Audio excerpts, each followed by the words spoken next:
তোমার যুগল চরণ আমার মাথায় দাও, চরণতলে আমায় একটু জায়গা দাও, আমাকে অবহেলা করো না রায়। এই পত্রে লিখেছিলেন কবি জয়দেব তার গীত গোবিন্দে, কিন্তু এই কথাটুকু তিনি লিখতে পারেননি। অনেক বড় গীত গোবিন্দ লিখেছিলেন, এই দেহিপদ পল্লব মোদারম এই কথাটা কিন্তু বৈষ্ণব লিখতে পারেনি মা। কারণ তার মনের মধ্যে দোটানা হচ্ছে যে বিশ্ব ব্রহ্মাণ্ডের মালিক, তার মাথায় একটা রমণীর চরণ কি করে আমি দেব? এটা সম্ভব নয় যে ভক্তের চরণ ভগবানের মাথায় কি করে আমি দেব। গীত গোবিন্দ লিখেছে, এত বড় গীত গোবিন্দ লিখেছে, বদসী যদি কিঞ্চিদপি দন্ত রুচি কৌমদি হরতি দরতি তিমিরমতি ঘরম স্ফুরুদ্ধর সিধবে তব বদন চন্দ্রিমা লোচয়তি লোচন চকরম প্রিয়ে চার শিলমঞ্জময়ী মানমণি দানম তমসী মম জীবন তমসী মম ভূষণ তমসী মম ভব জলধি রত্নম সারগারলে খণ্ডনাং মম শিরসি মণ্ডনাং। আর পারছে না, দেহি পদপল্লব মদারম। কি করে লিখবো আমি? এটা কি করে সম্ভব? একটা রমণীর চরণ অনাদি আদি অনন্ত কোটি বিশ্ব ব্রহ্মাণ্ডের মালিক, তার মাথায় কেউ দিতে পারবে? আপনারা পারবেন মা নিজের চরণ ভগবানের মাথায় তুলে দিতে? হরিবল হরিবল হরিবল। ভক্তই পারে ভগবানের অঙ্গে চরণ দিলে দিতে, তার প্রমাণ ভৃগুমুনি দিয়েছিলেন না? সোজা গিয়ে একেবারে ভগবানের হৃদয়ে গিয়ে এক লাথি দিয়েছিলেন। তখন ভগবান জিজ্ঞাসা করেছিলেন, তোমার পায়ে ব্যথা লাগেনি তো? কে ভগবান প্রমাণ করতে গিয়েছিলেন? ভগবানের বক্ষে যখন লাথি দিয়েছে, ভগবান নিজের কষ্টের কথা বাদ দিয়ে ভক্তকে জিজ্ঞাসা করছে, তোমার পায়ে ব্যথা লাগেনি তো? তাই ভক্তই পারে মা ভগবানের অঙ্গে আঘাত করতে, আর ভক্তই পারে ভগবানের মাথায় চরণ তুলে দিতে। তামা যখনই কিনা কবি জয়দেব ইতস্তত করছে, মানে সংকোচ বোধ করছে, কি করব কি করব, মাতা পদ্মাবতী বলছে, স্বামী তুমি এক কাজ করো, তুমি এক কাজ করো, তোমাকে একটু তুমি স্নান করে সেবা করো, সেবার পর ঠান্ডা মাথায় লেখো। এত বড় গীত গোবিন্দ যখন লিখেছো, আর এটুকু তুমি অবশ্যই পারবে লিখতে, যাও। কিন্তু কবি জয়দেবের মনের মধ্যে শুধু একটাই চিন্তা, যে আমি এত বড় গীত গোবিন্দ লিখেছি, অবশেষে এইটুকু কেন আমি লিখতে পারছি না।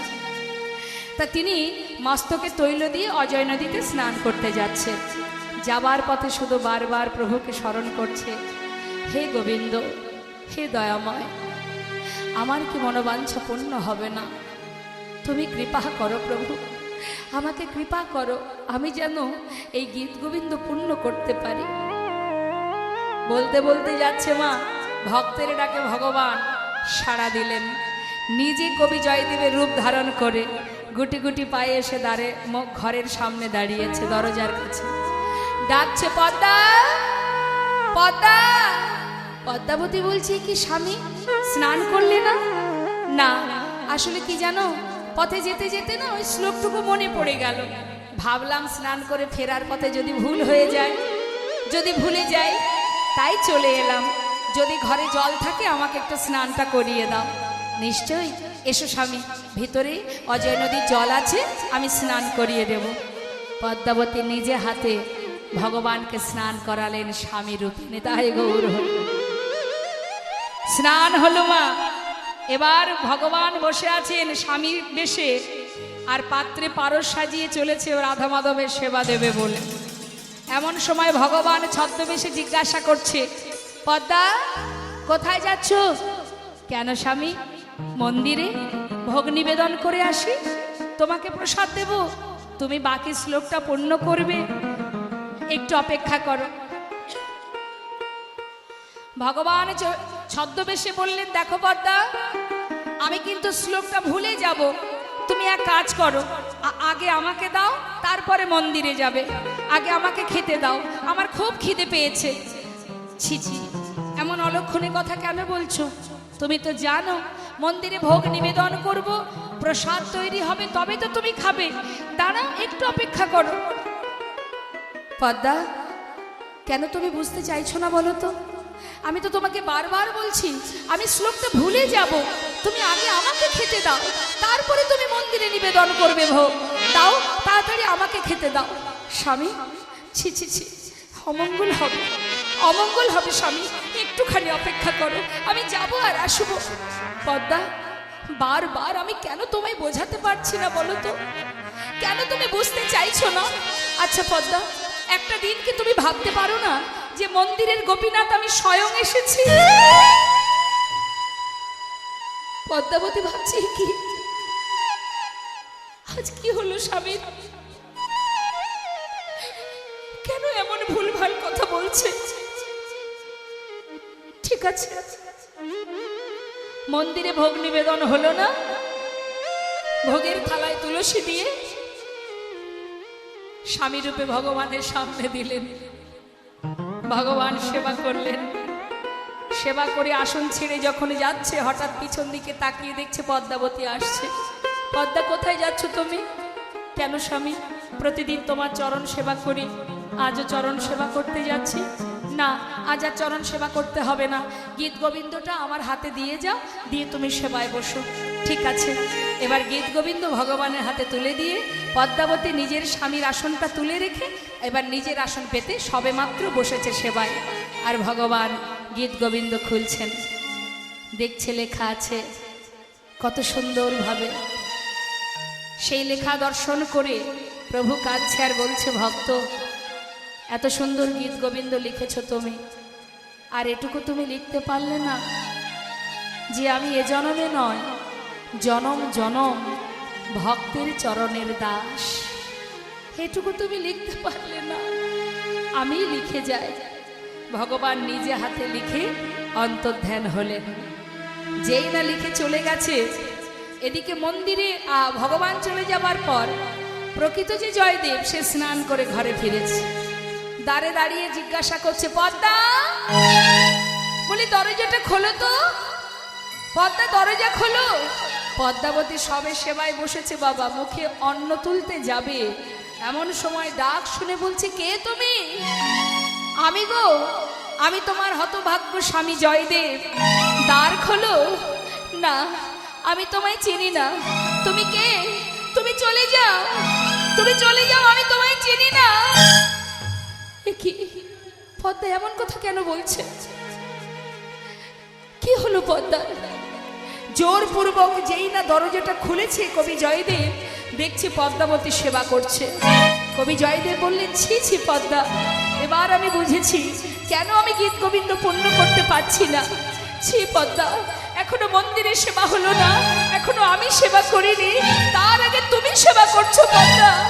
এই জন্য ভগবান রুষ্ট হয়েছে, আর সেই কারণে আমি গীত গোবিন্দ পূর্ণ করতে পারছি না পদ্মা। স্বামী, তুমি আমায় এমন কটু কথা বলো না স্বামী, আমি কোনো অপরাধ করিনি। অপরাধ করোনি? আমি দেখতে পাচ্ছি তুমি সেবা করছো, আবার বলছো তুমি অপরাধ করোনি। স্বামী, আমি তোমায় সেবা না দিয়ে সেবা করছি না, আমায় সেবা দিয়েছো। হ্যাঁ, তুমি নিজে হাতে সেবা করলে, তোমাকে তোমার ঘরে পৌঁছে দিলাম, গীত গোবিন্দ তোমার হাতে দিলাম, তারপরে আমি সেবায় বসেছি। পদ্মা, বলছো কি তুমি?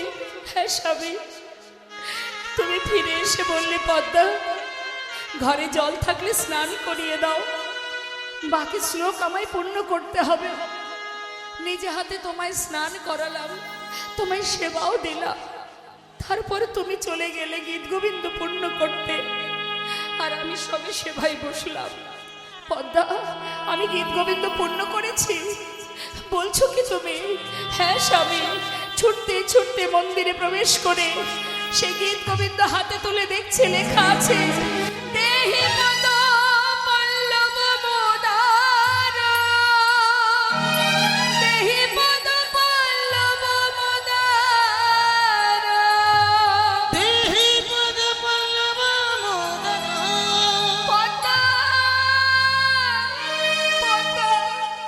পদ্মা একবার এসো পদ্মা, পদ্মা তুমি একবার এসে দেখে যাও। দেখো পদ্মা, আমার গীত গোবিন্দ পূর্ণ করা হয়ে গেছে পদ্মা, চেয়ে দেখো পদ্মা, এই দেখো। তাই দেহি পদ বল্লম মোদারম, রাধারানী চরণ মাথায় নিয়ে বললেন, রাধে তোমার চরণ যুগল আমার মস্তকে দাও, তবু তোমার চরণ তলে আমায় ঠাঁই দাও। কিন্তু রাধানী মান সেই অভিমান করে বসে আছে। এবার সখীদের রাধানীর চরণ ছেড়ে যখন চলে যাচ্ছে মা, তখন সখীরা সবাই চেপে ধরেছে, শ্যামনগর সারা রাত ছিলে যেখানে সেখানেই থাকো, এখানে আর তোমার কোনো জায়গা নেই। হরিবল। রাধারানী আমার আর মান ভাঙালেন না, সখীদের কাছ থেকে বিদায় নিয়ে গোবিন্দ দেখলেন রাধার কাছে তো ঠাঁই হলো না, আবার সখীদের কাছে কোনো জায়গা হলো না। কারণ সখীরা একটার পর একটা প্রশ্ন করতে শুরু করলেন, বলো শ্যামনগর তোমার এহেন হাল কে করেছে? তোমাকে যে রাধারানী ক্ষমা করবে, তোমার এই অবস্থা করেছেটাকে? সব কিছু বলার পরেও বললেন যাও। উত্তরের পরে উত্তর দিতে শুরু করলেন গোবিন্দ, কিন্তু অবশেষে পরাজিত হয়ে এবার বিদায় দিলেন। এখানে একটা পদ আছে, গাইব, শুনুন কি বলছে। সখীরা বলছে, বলো বলো দেখি শ্যামনগর, যাচ্ছ যাও, এখানে তোমার কোনো স্থান নেই, কিন্তু যাওয়ার আগে দুটো প্রশ্নের উত্তর দিয়ে যাও। ওমা একটার পর একটা প্রশ্ন করছি, মন দিয়ে শুনবেন কি বলছে। শ্যামনগর তোমার নীল উৎপল শ্রীমুখমণ্ডল, নীল উৎপল শ্রীমুখমণ্ডল, ঝামর কাহে ভেল, তোমার নীল উৎপল শ্রীমুখমণ্ডল, ঝামর কাহে ভেল।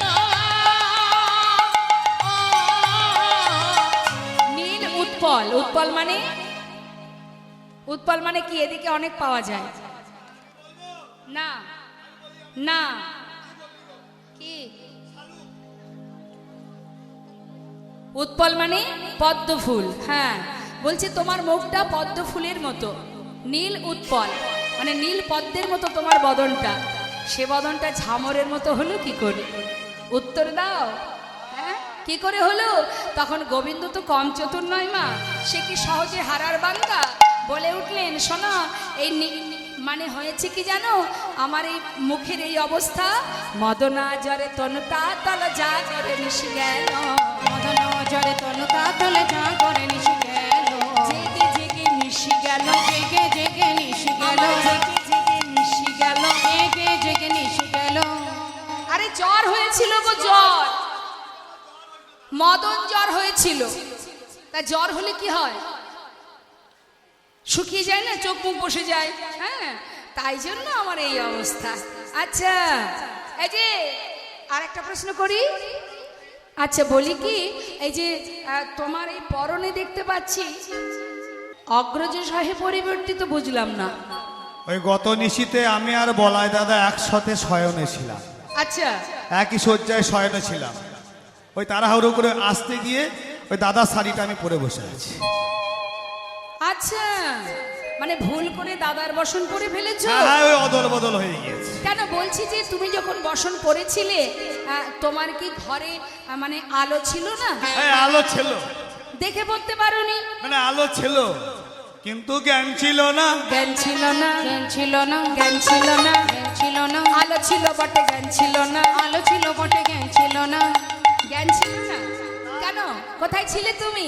রাধার প্রেমে বিভোর ছিলাম, আলো ছিল বটে, জ্ঞান ছিল না। আমি রাধার প্রেমে বিভোর ছিলাম, আলো ছিল বটে, জ্ঞান ছিল না। বাবা, কি প্রেম, কি প্রেম! ভুল করে দাদার বস্ত্র পরে এসেছো, কিন্তু শ্যামনগর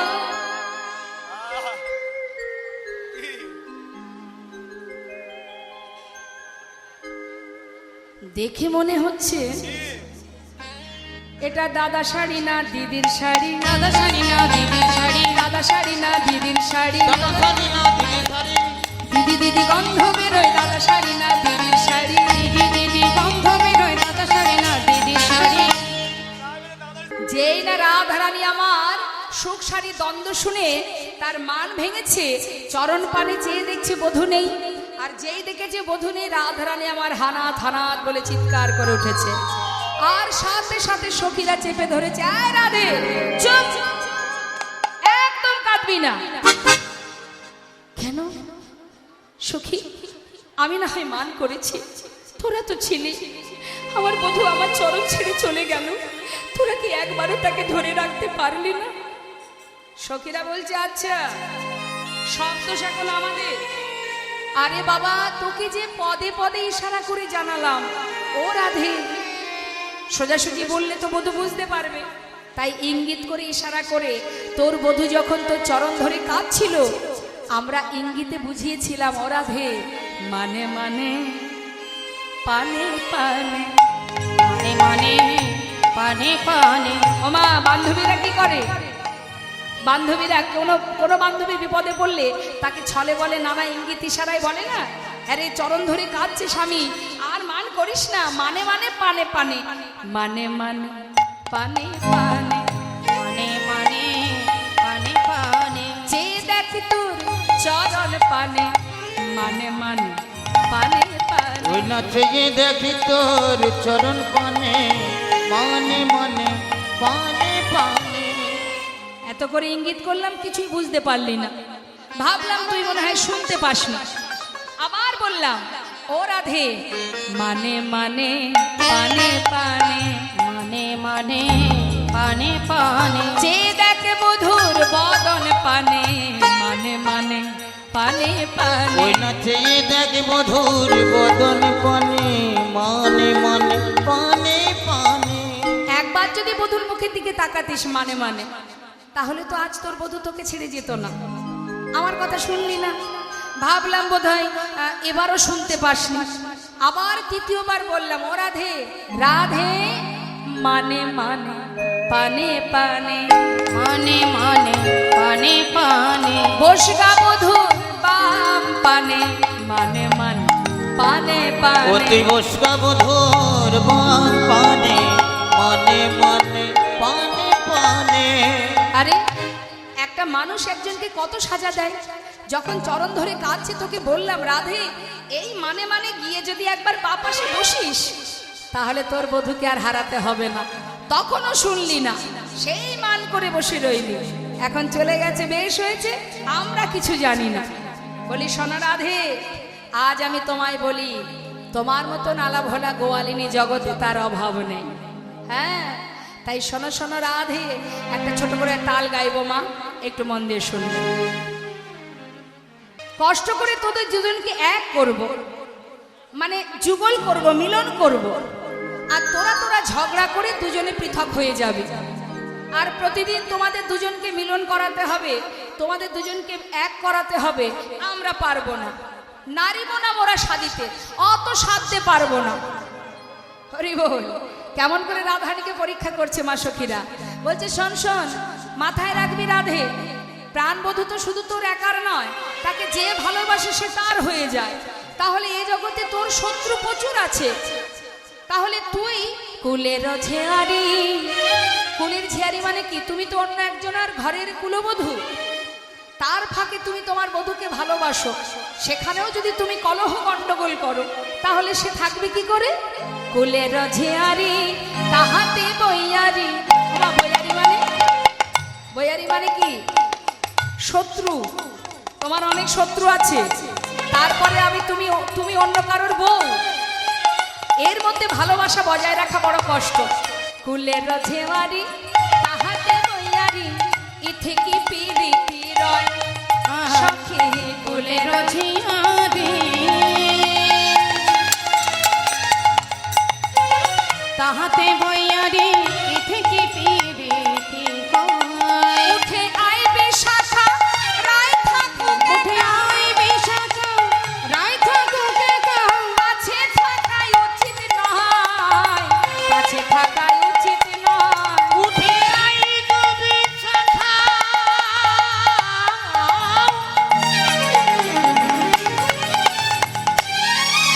ওই না রায় থাকুক একা। ও কাছে থাকা ভালো নয় রে, কাছে থাকা ভালো নয়।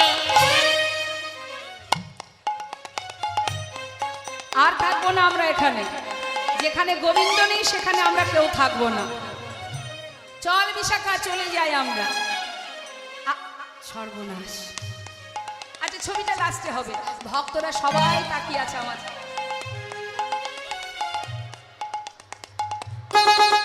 ঠিক আছে। বলছে আসে, বলছে এই বিশাখা, যার কাছে গোবিন্দ নেই সেখানে আমরা কেন থাকবো? ও যেমন মান করে বধূকে তাড়িয়েছে, ও ওরটা বুঝিনি, আমরা থাকবো না। উঠে আয় বিশাখা, রাই থাকুক একা, ওর কাছে থাকা উচিত নয়, কারণ ওই মানের যদি বাতাস লাগে তাহলে তোরও ক্ষতি হয়ে যাবে। চল উঠে আয়। হরি বল হরি বল। বলছে আরো কি, আমার রাধারানীকে শুনিয়ে শুনিয়ে বলছে, কানো হেন ধন যে করে হেলন, তার কি জীবনের আশ। কানু হেন ধন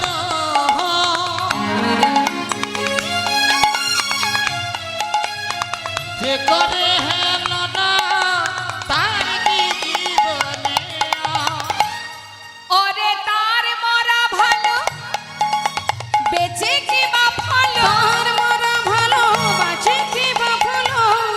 অগো কহে দ্বিজ চণ্ডীদাস, কহে দ্বিজ চণ্ডীদাস, ওই তার মরা ভালো, বেঁচে কি বা ভালো, কহে দ্বিজ চণ্ডীদাস, কহে দ্বিজ চণ্ডীদাস। তার বাঁচার চাইতে, তার বাঁচার চাইতে, তার বাঁচার চাইতে মরাই ভালো। আর বাঁচার চাইতে মরাই ভালো। ওরে বেঁচে থেকে লাভ কি বলো, আহা বাঁচার চাইতে মরাই ভালো। বেঁচে থেকে লাভ কি, যে জন কৃষ্ণ ধনকে হেলায় করে, আরে বেঁচে থেকে লাভ কি বলো, কৃষ্ণ তারিকে হেলা করে, বেঁচে থেকে লাভ কি বলো, তাকে হেলা করে। বেঁচে থেকে লাভ কি বলো, বাঁচার চাইতে মরাই ওরা ভালো। কহে দিজ চণ্ডীদাস গো, কহে দিজ চণ্ডীদাস।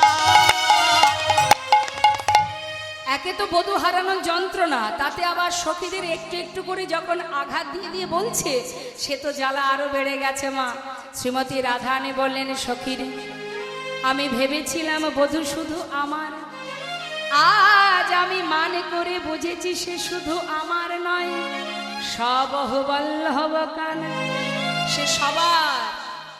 মান না করলে বুঝতাম না, আজ বুঝেছি সখী। কি আর বলবো তোদের কাছে, আর আমায় কাঁদাস না, আর আমায় কষ্ট দিস না। ওরে সখী রে, আধাল প্রেম, আধালো প্রেম। আচ্ছা এখন আপনাদের আসতে হবে না, আমি চরণ ধরে মিনতি করছি।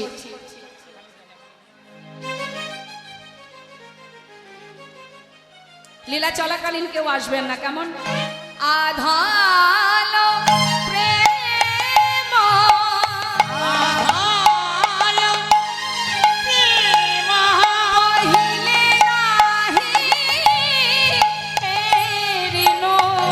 আধালো প্রেম, পহিলে নাহি হেরিনো, সবহু বল্লভ কান রে।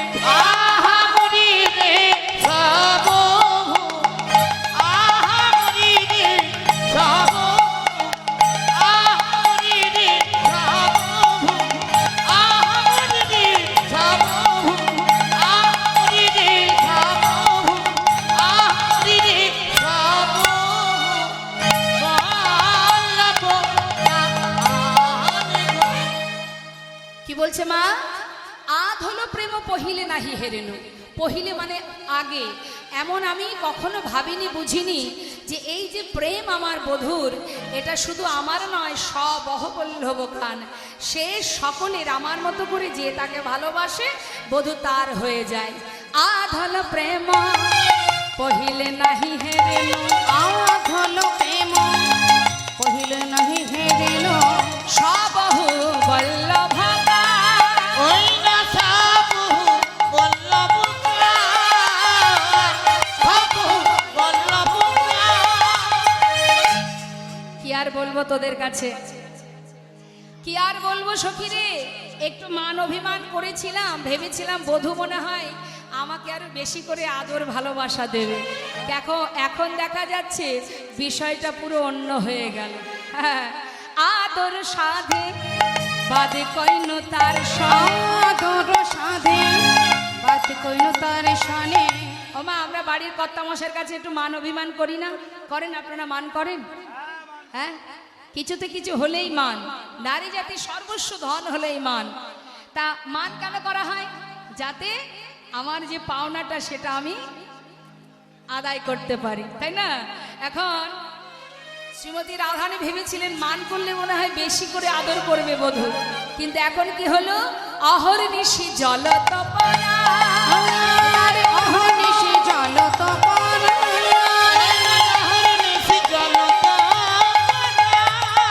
সখীরে তোরে কহ মরম কি দাহা,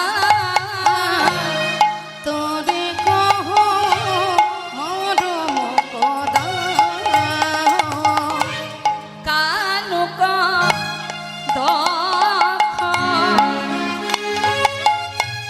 যধন রখই, আর কানুক দখ যোধনে রখয়।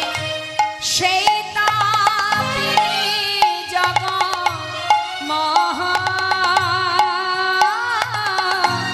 সেই তাপিনী জগ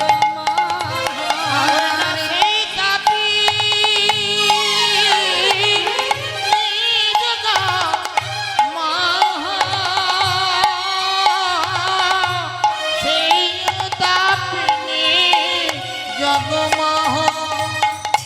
কৃষ্ণ প্রেমে এই তো রীতি, কৃষ্ণ প্রেমে এই তো রীতি। অগ কৃষ্ণ শ্রীমতী রাধারানী বধূর জন্য কুঞ্জ সাজাচ্ছেন। এদিকে দুষ্টু গোপাল কপট নিদ্রায় নিদ্রিত। কপট নিদ্রা মানে যাকে বলে জেগে জেগে ঘুমানো। সত্যিকারের কেউ ঘুমালে তাকে 1 থেকে 2 বার ডাকলে সাড়া পাওয়া যায়, জেগে ঘুমালে তার কোনোদিন সাড়া পাওয়া যায় না। ছেলে চিন্তা করছে আমি যদি মায়ের ডাকে সাড়া দিই তাহলে মা আমার পাশ থেকে যাবেও না, আর আমিও সময় মতো যেতে পারবো না। তাই জেগে জেগে ঘুমাচ্ছে, মা ডাকছে সাড়া পাওয়া যাচ্ছে না। মা দেখছে ছেলে এমনভাবে ঘুমিয়েছে, এত গভীর ঘুম, আর মনে হয় ছেলে জেগে নেই, ঘুমিয়ে আছে। বেশ, মাও চলে গেল, গোবিন্দ আমার চেয়ে রইলেন। এক দৃষ্টিতে চেয়ে আছে, নিশি 10 দণ্ড পার হওয়ার আগেই যাবে। এবার রাত্রের অন্ধকারে ছুটতে ছুটতে যাচ্ছে মা, কিন্তু গেলে হবে কি? আর একজন আছেন যিনি চন্দ্রাবলী, যার কুঞ্জে বাধা পড়ে গেলেন আমার গোবিন্দ। হরিবল। আগেই বলেছি মা, ভক্তি ভরে যদি কেউ ডাকে ভগবানকে, সে যেমনই সেবা দিক তাতেই খুশি। বিদুরের ঘরে কলার শ্বাস বাদ দিয়ে খোসা দিয়েছিলেন, ভগবান তাতেই সন্তুষ্ট হয়েছিলেন, তাই না? তাহলে তুমি যদি উল্টো সেবাও দাও, ভগবান তাতেও খুশি, যদি তার মধ্যে ভক্তি থাকে। এখন হয়েছে কি, চন্দ্রাবলী সঠিক সেবা জানে না, কিন্তু তার মধ্যে তো কৃষ্ণ প্রেম আছে। গোবিন্দ বাধা পড়ে গেছে যাবার পথে। এখন চন্দ্রাবলীর প্রিয় বান্ধবী পদ্মাবতী পথের ধারে দাঁড়িয়ে আছে। গোবিন্দ আমার রাত্রেবেলা আসছে, আর রাত্রে দেখবেন দূর থেকে কোনো আওয়াজ এলেও শোনা যায়, তাই না? এখন ওই রুনু ঝুনু নুপুরের শব্দ শুনতে পেয়ে পদ্মা সখীকে বললেন, জানা পদ্মা, নিশ্চয়ই বধূ আসছে, ওকে পেলে আমার কুঞ্জে নিয়ে আয়। এখন পদ্মা সখী দাঁড়িয়ে আছে, গোবিন্দ আমার মনের আনন্দে যাচ্ছে, পথে যেতে পদ্মা সখীর সামনে দাঁড়িয়ে পড়েছে। পদ্মা সখী বললেন, শ্যামনগর একটু স্থির হও, শান্ত হও। বলে, তুমি কি কেন এখানে দাঁড়িয়ে? এত রাত্রে তুমি কেন পথে দাঁড়িয়ে? বলে, আমি আমার কাজে আসিনি, এসেছি চন্দ্রার জন্য। চলো দেখি চন্দ্রার কাছে চলো। গোবিন্দ বলছে, আমি তো এখন যেতে পারবো না, আমাকে ছেড়ে দাও, কাল আসবো, কাল যাব। বলে, হবে না, কাল বললে হবে না, তুমি আজই যাবে, আর তোমার যা বলার তাকে বলবে। এখানে আমার কোনো ব্যাপার নেই, আমাকে নিয়ে যাওয়ার কথা, তোমায় যেতে হবে। এখন গোবিন্দ বিপদে পড়েছে, চন্দ্রার কাছে গিয়ে হাজির। শ্রীমৎ চন্দ্রাবলী বধূকে দর্শন করে বললেন, এসো এসো বধূই আমার কুঞ্জে, বড়ই আশা করে বসে আছি, আজ নয় বহু দিনের আশা। অগপরাণ বধূ, আজ আমি তোমায় দুটো মনের কথা বলি। সবাই বলে তুমি রাধানাথ রাধানাথ, একবার বলো না বধূ, তুমি কি শুধু রাধারই না আর কারণ?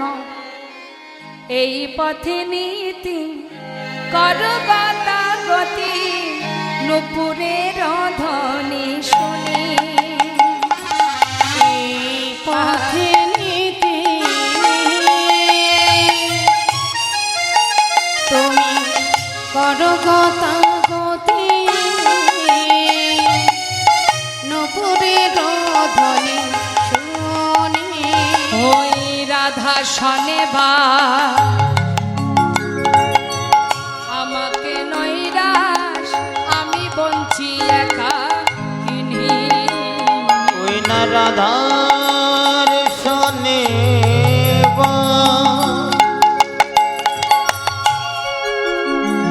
বধূ আমার নৈরা, আমি বলছি একা কেনে। ওগো বধূ গো, আচ্ছা যারা ইলেকট্রিক্সের দায়িত্বে আছেন তাদেরকে বলবো ফ্যানগুলো চালিয়ে দিন, ভক্তদের কষ্ট হচ্ছে। যিনি আছেন এই দায়িত্বে ফ্যানটা চালিয়ে দিন। ওগো বধূ, এসো বধূ, আমার বহুদিনে আশায় আছে, আমার বহু দিনের গয়াশায় আছে, আমি তোমার সেবা দেব বলে বধূ আশা করে বসে আছি। বহুদিনের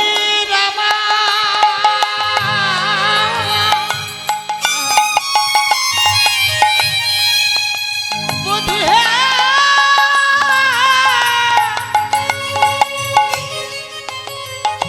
আমার মনের আশা, বড় আশা করে বসে আছি। ওই রাধা শনে বা আমাকে নৈরাশ, আমি বলছি একাকী। ওই না রাধা শনিবা আমার নৈরা, আমি বলছি একা কেনে। বুঝতে পারছি চন্দ্রা, তুমি আজকের দিন আমায় ছেড়ে দাও, আমি কাল এসে তোমার মনোবাঞ্ছা পূর্ণ করব। বধূ, এ তুমি কি বললে? পথে যেতে যেতে কোনো ভিখারি যদি মূল্যবান কোনো সম্পদ পায় সেটাকে ফেলে রেখে চলে যায়? আজ যখন তোমায় পেয়েছি, আজ আমি আর তোমায় ছাড়ব না। ওমা, ভক্তি ভরে যদি কেউ ভগবানকে সেবা দেয়, ভগবান বাধা পড়তে বাধ্য।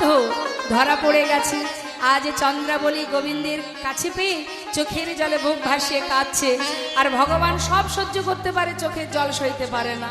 ধরা পড়ে গেছে, সারা রাত সেবা চলছে, আর এদিকে কি অবস্থা?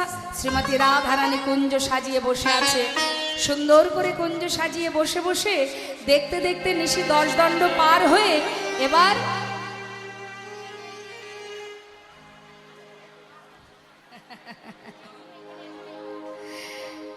নিশি 10 দণ্ড পার হয়ে প্রভাত হতে চলল, কিন্তু তথাপিও আসছে না বধূ। শ্রীমতী রাধারানী বলেছেন, সখী রে, তোরা তুই আমায় বললি আমার বধূ আসবে, যার জন্য কুঞ্জ সাজাইছি সে তো এলো না সখী। আমি বাদিনীর ঘরে বাস করি, শাশুড়ি ননদিনীর গঞ্জনা লাঞ্ছনা, আজ বধূ সেবা দেব বলে এলাম বটে, কিন্তু সেবা থেকে বঞ্চিত হলাম। সখীরে, সে তো এলো না বধূ, কার জন্য কুঞ্জ সাজালাম? হই দেখ, নিশি 10 দণ্ড পার হয়ে প্রভাত হতে চলল, কেন এলো না সে বধূ? সখী কেন এলো না? এদিকে কি হয়েছে মা? শ্রীমতী রাধারানী মনের কষ্টে মনের দুঃখে যা কিছু দিয়ে কুঞ্জ সাজিয়েছিল, ফুলো মালা ডালা সব কিছু নিজে হাতে করে নিয়ে ভাবছে যার জন্য সাজিয়েছে সে যখন এলো না, এ আর রাখবো না, সব কিছু নিয়ে যাচ্ছে যমুনায় বিসর্জন করাতে। সব ভাসিয়ে দেবে, বিসর্জন করবে, যাচ্ছে আর বলছে বধূ, বাদিনীকে আড়াল করে ক্ষণিকের জন্য সময় পেয়েছিলাম তোমায় সেবা দেব বলে, আজ তোমার সেবা থেকে আমায় তুমি বঞ্চিত করলে। বধূ গো, তুমি তো জানো, আর কেউ জানুক বা না জানুক, আমি কেমন ঘরে বাস করি। হে তুমি কি করলে বধূ? শ্রীমতী রাধারানী যাচ্ছে আর কাঁদছে আর বলছে, দেখা দাও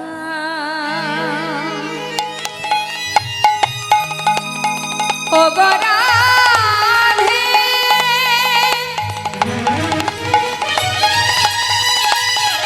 আজ রাধারানী আমার, হা কৃষ্ণ কৃষ্ণ, একবার দেখা দাও, দেখা দাও বধূ হে।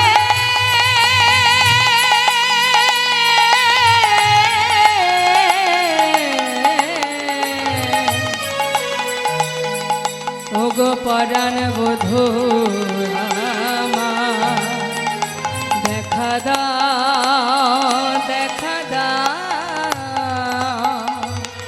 দেখা দাও। সুন্দরলা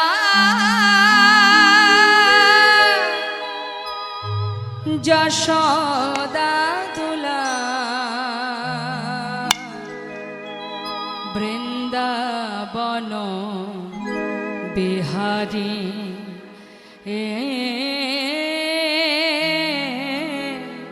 বৃন্দাবন বিহারী। সুন্দর যশোদা দোলাল, বৃন্দাবন বিহারী,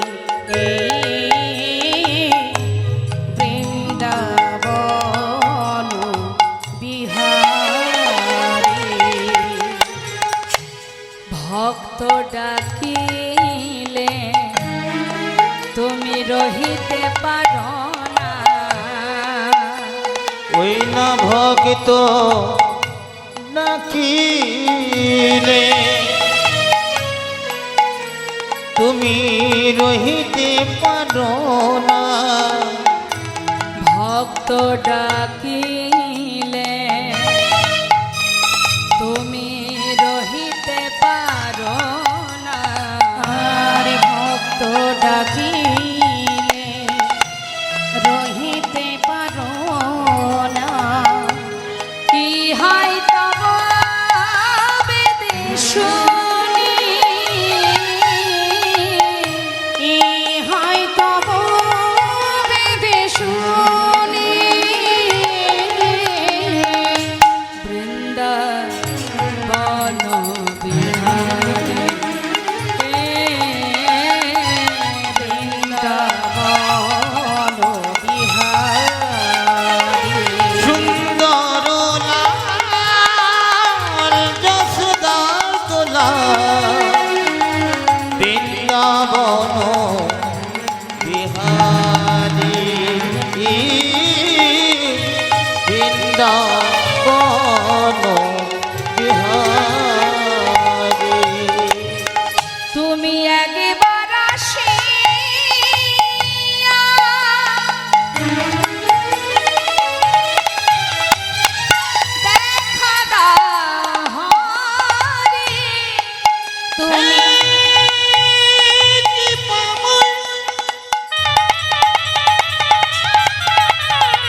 করুণাময়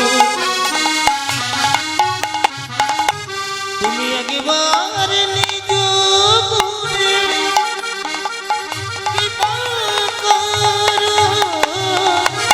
একবার আসিয়া দেখো দাও হরি জুড়াবো এ তাপিত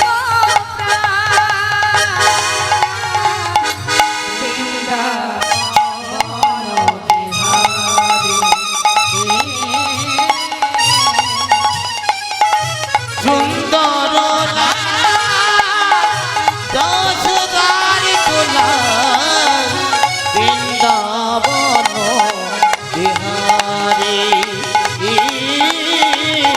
বৃন্দাবন বিহারি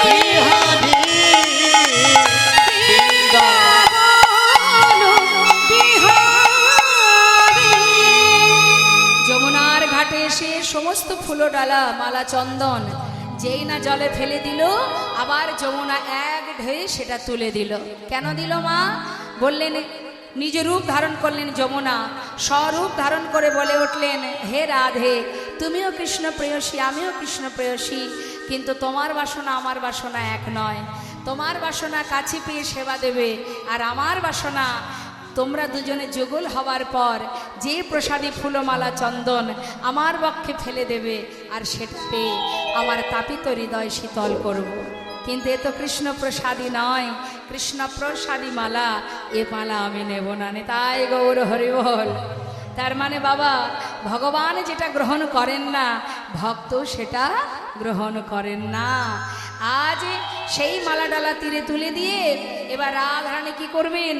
সমস্ত মালাডালা তীরে ফেলে রেখে রাধারানী সখীদেরকে নিয়ে আবার কুঞ্জে এলেন। আর এমন সময় এদিকে কি হলো, সকাল হতে চলেছে, ভোর হতে চলেছে বাবা। চন্দ্রাবলী সারা রাত সেবা দিতে দিতে ক্লান্ত হয়ে গেছে মা। যেই না ক্লান্ত শরীরে একটু চোখে নিদ্রা এসেছে, ঘুম ঘরে ভগবান থাকে না। হ্যাঁ, কেউ যদি ঘুমায়, ঘুমানো ঘরে ভগবান থাকে না গো। চন্দ্রাবলী যেই না দেখেছে ঘুমিয়ে আছে, সুযোগ বুঝে গোবিন্দ পরনে কি আছে না আছে সেদিকে কোনো খেয়াল নেই, একেবারে কুঞ্জ ছেড়ে, চন্দ্রার কুঞ্জ ছেড়ে ছুটতে ছুটতে যাচ্ছে রাধার কুঞ্জে। জানে যে সময় মতো যেতে পারেনি, না জানি কপালে কি দুঃখ আছে। আর এদিকে দূর থেকে সখীরা সবাই দেখতে পেয়েছে গোবিন্দকে। দূর থেকে দেখতে পেয়ে রাধারানীকে কোনো কথা না বলে সোজা সখীগণ একেবারে গোবিন্দের সামনে এসে দাঁড়িয়েছে। দূরে দাঁড়িয়ে বলছে, দাঁড়াও শ্যামনা গো, এই কি তোমার সময় হলো? তুমি যা যা যা নিঠুর নীলাজ ভাঙাতে এসো না মা। তুমি যা যা নিঠুর নীলা ভাঙাতে এসো নাই মা। তুমি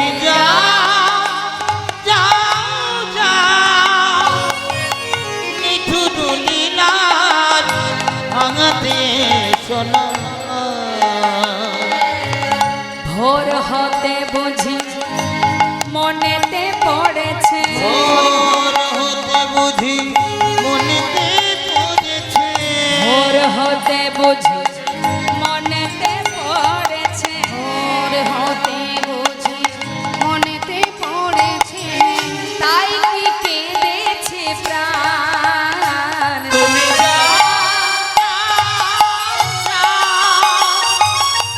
নিঠুর লীলার ভাঙাতে শোনা।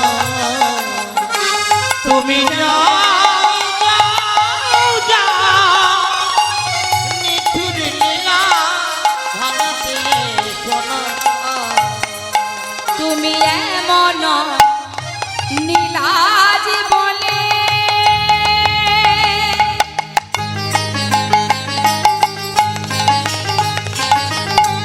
হরে হে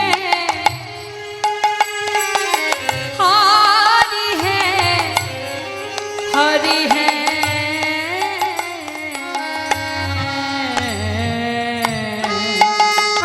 তুমি এমন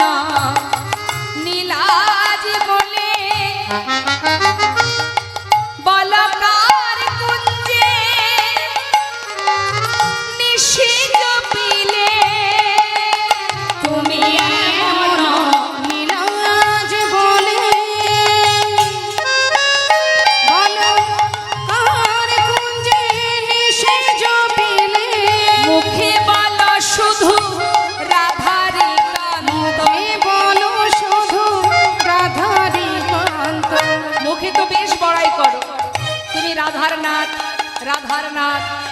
আজ বুঝেছি বধূ, মুখে বল শুধু রাধারি কান, ওই না মুখে বলো শুধু রাধার কান্ত।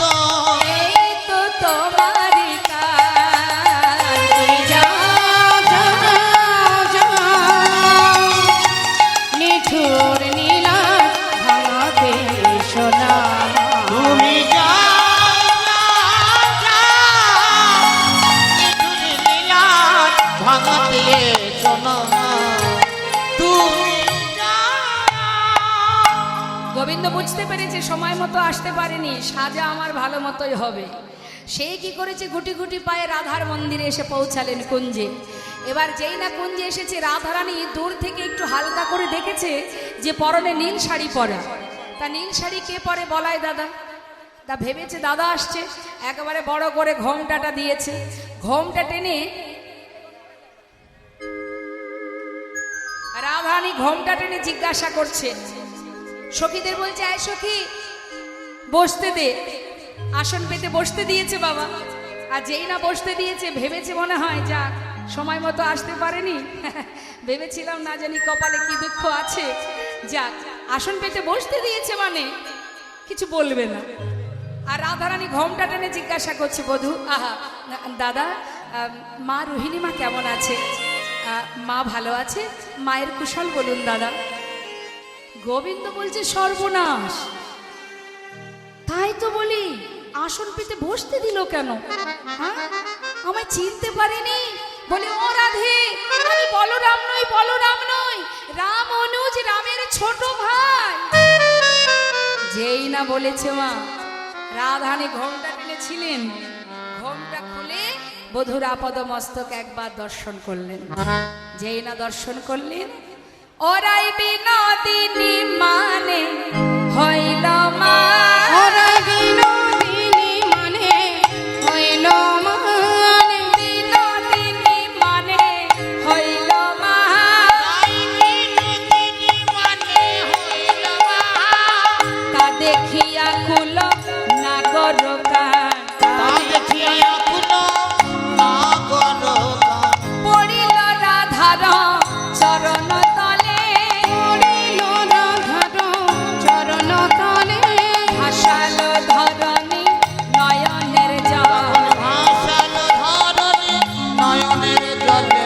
ভাসাল ধরণী নয়নের জল, তখন ভাসালো ধরণী নয়নের জলে। ভাসায় দিল গো, ভাষায় দিল গো, ভাসায় দিল গো, ভাসাই দিল গো। নয়নের জলে চরণ ভাসায় দিল গো, নয়নের জলে চরণ ভাষায় দিল গো, নয়নের জলে চরণ ক্ষমা করো, ক্ষমা করো, নয়নের চরণ ক্ষমা করো, নয়নের জলে চরণ ক্ষমা করো, ক্ষমা করো। নয়নের জলে চরণ ওলা ভাসাই দিল গো। যেই না রাধারানী ঘোমটা টানলেন, এবার ওমা বসুন বসুন। আচ্ছা বাবা, শ্রীমতী রাধারানী আপাদমস্তক দর্শন করে ঘোমটাটা কেন টানলেন? রাধারানীকে মান করলেন, প্রকৃত মান, যে তুমি কোথায় গিয়েছিলে, কেন গিয়েছিলে? আমাদের এই জগতের ভালোবাসা তো আর রাধারানী ভালোবাসে না মা। শ্রীমতী রাধারানী আমার ঘোমটা টানলেন এই জন্য, যার অঙ্গে চন্দন দিতে তার হাত কাঁপে, সেই অনাদি আদি গোবিন্দ, যার অঙ্গ কমল হতো সুকমল, সেই অঙ্গে ক্ষত বিক্ষতের চিহ্ন দর্শন করে আজ রাধা রানী আমার, সেই অপরূপ রূপ মাধুর্য, আজ ক্ষত বিক্ষতের চিহ্ন দেখে আর রাধারানী চাইতে পারলেন না। মনে মনে বলেছেন, ওরে চন্দ্রাবলী, তুই আমার বধূ সেবা দিবি, তাতে আমার কোনো দুঃখ নাই। তুই যদি একটি বারের জন্য আমায় বলতিস, আমি নিজে হাতে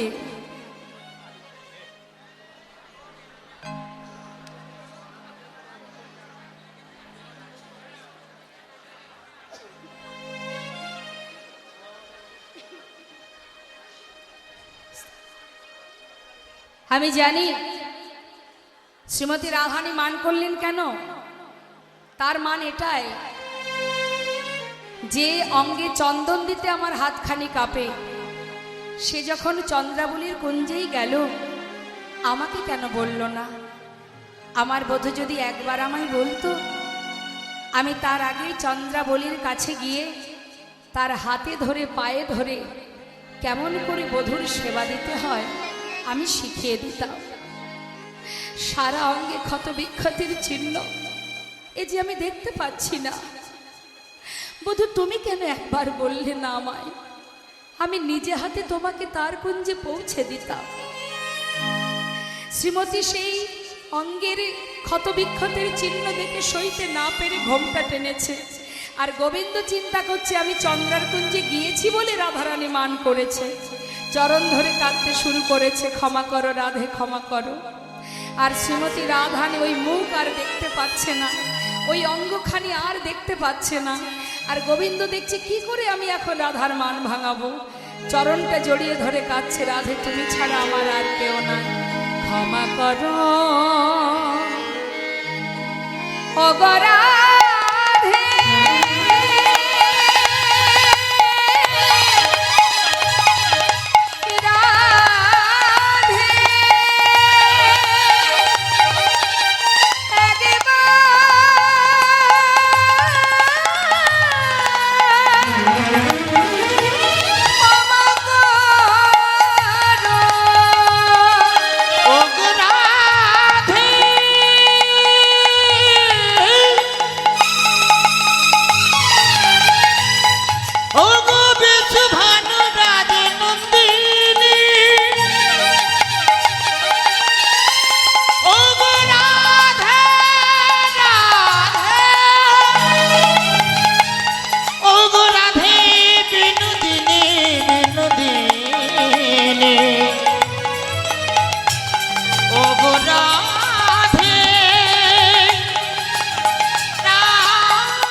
নিজের গলার মালা খুলে রাধারানীর চরণে দিলেন, হাতের বাঁশি চরণে দিলেন, তথাপি একবারও রাধারানী বদন ফিরে চাইল না। রাধারানীর মান ভাঙছে না।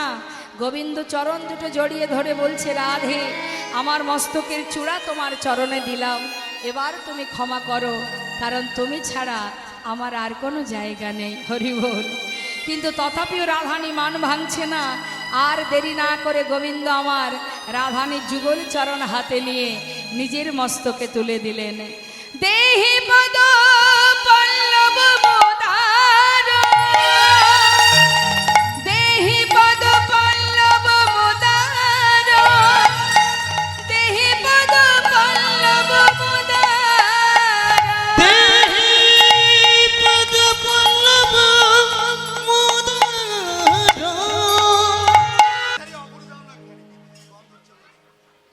দিদির শাড়ি না? ঠিক আছে, এটাও ছেড়ে দিলাম। আর একটা কথা জিজ্ঞাসা করি, সিন্দুর কাহে লালাট পরি, সিন্দুর কাহে ললাট পরি, চন্দন কাহা গেল,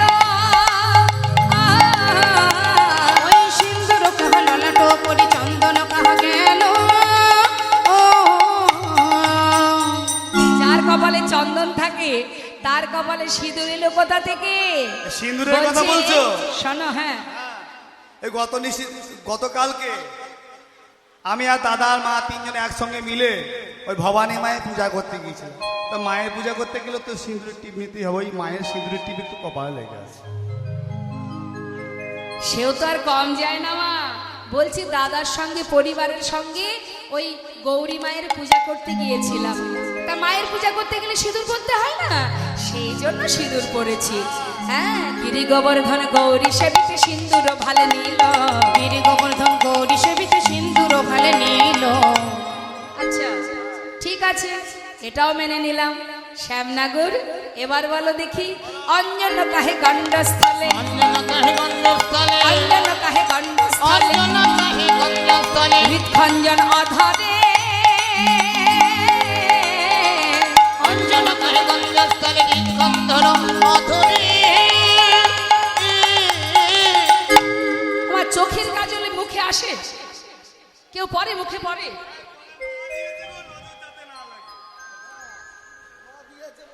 বলছে অঞ্জন কাহে কাণ্ডস্থলে হৃদ খঞ্জন অধরে।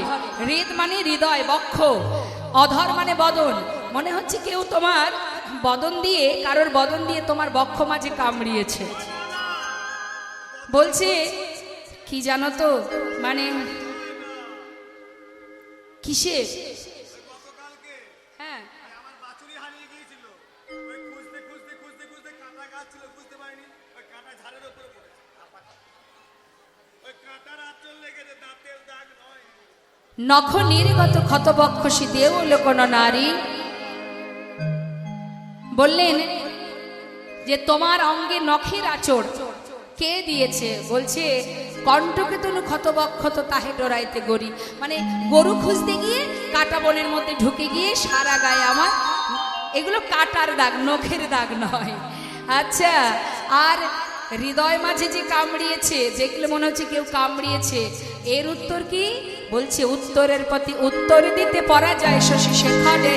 উত্তরের প্রতি উত্তর দিতে পরাজয় শশী শেখরে। উত্তর প্রতি উত্তর দিতে পরাজয় শশী শিখরে। নাগর আমার হার মেনেছে, নাগর আমার হার মেনেছে, নাগর আমার হার মেনেছে। নাগর আমার হার মেনেছে। উত্তরের প্রতি উত্তর দিতে নাগর আমার হার মেনেছে। উত্তরের প্রতি উত্তর দিতে নাগর আমার হার মেনেছে। উত্তরের প্রতি উত্তর দিতে পরাজয় শশী শিখরে। উত্তরের প্রতি উত্তর দিতে পরাজয় শশী শেখরে। সখীরা যা বললেন তো বললেন মা। এবার নিরুপায় গোবিন্দ আমার চলে গেলেন। গেলেন কোথায় গেলেন?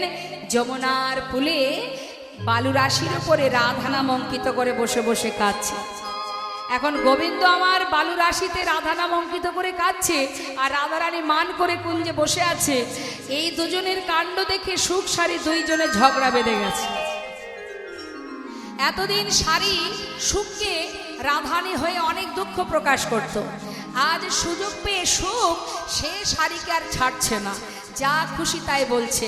এবার কি করেছে মা? সুখ কি বলছে? শাড়ি প্রতি সুখ তখন হইছে নবচন। শাড়ি প্রতি সুখ তখন হইছে নবচন।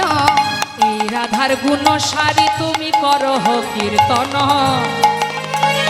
তুমি করো জীবন।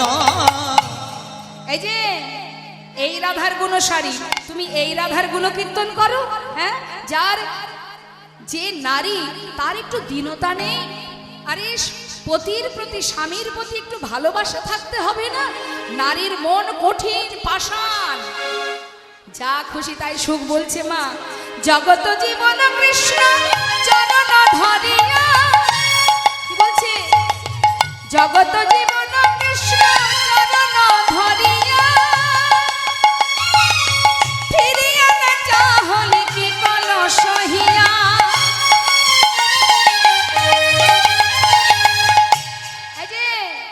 যে জগতের নাথ সে চরণ ধরে কাঁদছে, এমন কঠিন হৃদয় একটা বারের জন্য ফিরে চাইলো না।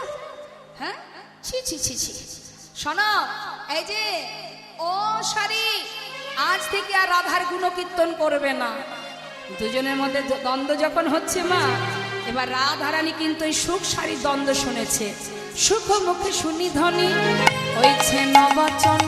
সুখে মুখে শুনি ধ্বনি কইছে নবচন। আপনার চরণ পদে করে নিরীক্ষণ। আপনার চরণ পদে করে নিরীক্ষণ। চরণেতে কৃষ্ণ পদ্ম না দেখিয়া। চরণেতে কৃষ্ণ পদ্ম না দেখিয়া। অনাথ অনাথ বলে উঠিল কাঁদিয়া। অনাথ অনাথ বলে উঠিল কাঁদিয়া। ওই নাহানত হানাত বলে উঠিল উঠি। কই রে আমার বধূ কই রে, কই রে আমার বধূ কই কই রে, রে আমার বধূ কই কই রে। রে আমার বধূ কই রে। চরণ ধরে বসেছিল কই রে আমার বধূ কই রে। চরণ ধরে বসেছিল কই রে আমার বধূ কই রে। হানাহাত নাত বলে উঠিল কাঁদিয়া।